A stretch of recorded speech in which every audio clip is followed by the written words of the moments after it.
So again, this year we have a major issue with potholes. It's nothing new, it's something that we deal with every year. We've talked about this before in other segments. This segment, we're going to try to talk about some of the tools that we have to fight the battle with potholes. Pothole basically forms with a crack in the road. The water gets down into the crack and it settles in there. When the weather changes to a colder temperature, it freezes. And when it freezes, it pops the blacktop up. More water gets in there, more freezing, thawing. This year's been exceptionally terrible for a freeze-thaw cycle this year. But we do have some doozy potholes out there that look like bomb craters, unfortunately. In the war of potholes, we have different tools in the arsenal to use against the potholes. Another tool that we've used before that we brought back again was the Polt Hole Killer truck. And basically what that truck is a self-contained unit to do hot blacktop to fill in the potholes. So when the Polt Hole Killer comes upon a hole, he first blows the hole out, gets all the water out of it, gets all the debris out of it, so there's no loose material in there. Then he applies a tack coat. It's like a glue. He sprays it in the hole and it acts like a super glue. Then the next step would be to add the stone to it. He does that back and forth, and he builds up in layers. At that point, once he gets to the top of the hole, that is already getting hard because the emulsion's making it hard.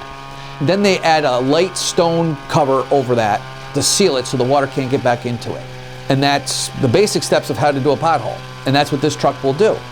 Also, each time when that truck comes upon a pothole and he hits the trigger on his joystick to fill the pothole, it triggers a GPS location so that at the end of the month, I have a running total of all the areas where he went and did the potholes, which is a great feature. It supplements the work orders that we do, but now I have it GPS tracked. So if anybody had any questions, there it is. The regular blacktop that we put in is a temporary fix. The Polt Hole Killer is a temporary fix. It just lasts a little bit longer than our temporary fix. I've had potholes when they were here before that are still solid from the material that they put in there.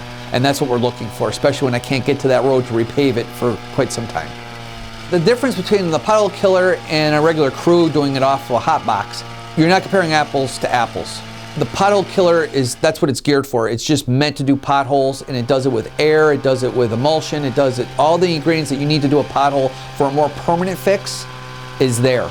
It's not a permanent fix, let me back up. It's an extended temporary fix until we can get there to remill the street and put a new street in. With the hot box is just allowing us to fill potholes in the wintertime so that the material isn't like an ice cube putting it into a hole, which definitely wouldn't last at all. The hot box just allows it to be soft, pliable to fit in the hole, and again, it's a temporary fix. So every year, the streets are evaluated by a professional engineer. The county actually goes out and assesses our streets and gives us a rating per street. And it's a nice color-coordinated map locating colors on every different parts of every street. After that's done, our city engineers and support staff go out and verify these locations and look to see if we need to alter that or accelerate those programs more based on what we're seeing. We try to be proactive, but we're more or less reactive due to the fact of money and the timing of when these things happen. We can have every intention of repairing a section of Genesee Street for 2019, but by the time 2019 comes after the winter, that may not be the hot priority at that point because there's other priorities that we have to get to. It's all about serving the public.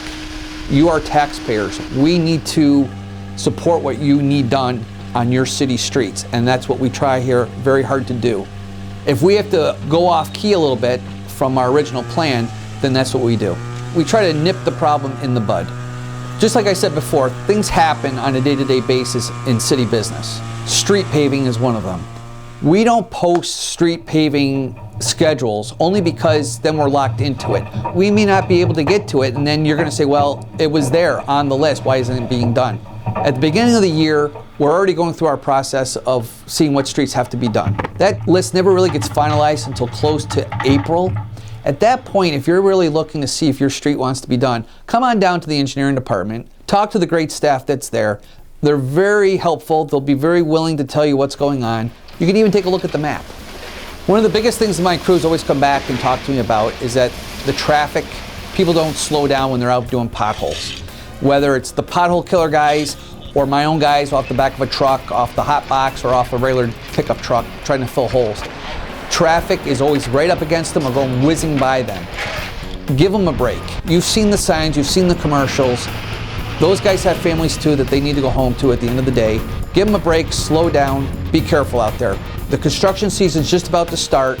You're going to see a lot more heavier work being done in the city with our repaving program, not only with the milling, but then repaving. Just slow down, give everybody a chance to do what they need to do. Slow down, be careful out there. These could be your family members out on the street.